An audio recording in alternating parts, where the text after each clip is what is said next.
This soup is one soup that I would like for you to try. I know that so many people will not align with this kind of soup, right? Because it is this native kind of soup, but I bet you that this soup is my best soup.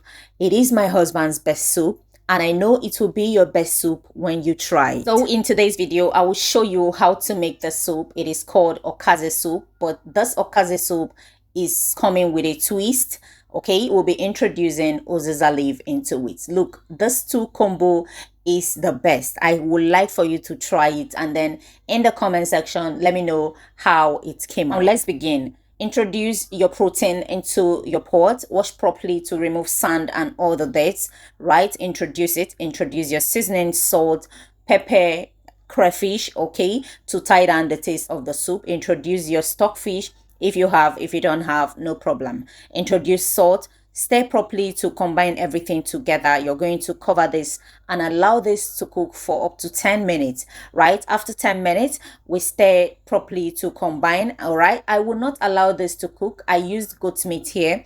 I won't let it cook for a very long time because while the soup is also cooking, the meat will be cooking. So it just boiled for 10 minutes. I will remove it and set it aside. Into the same pot, I introduce palm oil. This is my best pattern whenever I'm cooking this kind of soup, any soup that has to do with ofo, right? I love to fry my ofo just like so because I don't want it to be fluffy thick, if you understand what I meant. And it has a taste that it gives to the soup. I know if you try it, you will also love it. You can use it for a bit and see if it gives you something more different from what you used to have. After frying the ofo for up to 2 minutes, right, I will reintroduce the protein I removed earlier.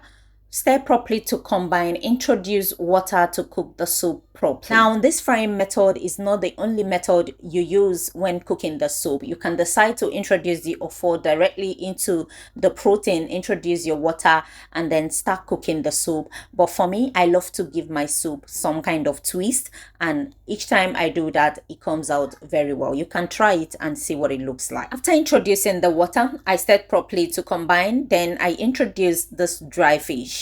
Stir and cover, brought it to a boil for up to 20 minutes. And after 20 minutes, the soup has thickened up properly to my preferred thickness. I introduced this properly deboned mackerel fish and I will stir properly to combine. Please, when you want to recreate the soup, this consistency should be your go-to. Otherwise, the soup will be too thick when it cools down. And if you don't know how to achieve this particular consistency, I will suggest you give the ofo bit by bit until you notice that your soup has thickened up to this consistency. Then you can stop and allow the soup to boil properly. At this point, I introduce enough crayfish, emphasis on enough crayfish to bring out the taste of the soup.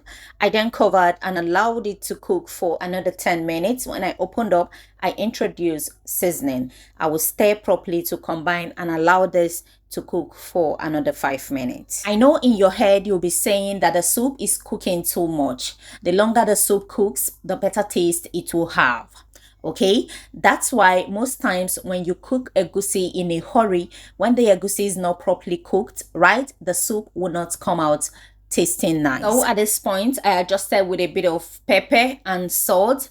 I will stir properly to combine. It is time to introduce the periwinkle. So after introducing the periwinkle, I will stir and allow this to come to a boil for up to 2 minutes. Periwinkles are already cooked, so you don't cook it for a longer period of time. After 2 minutes, I opened up and stirred properly to combine. Then it will be time to introduce the first vegetable, which is the uziza leaf. Have you tried making your Okazi soup with uziza leaf before? Let me know in the comment section how it came out, if you loved it or if you will try it. Now I will stir properly to combine. Allow this to come to a boil for 2 minutes so the uziza would release its own taste into the soup.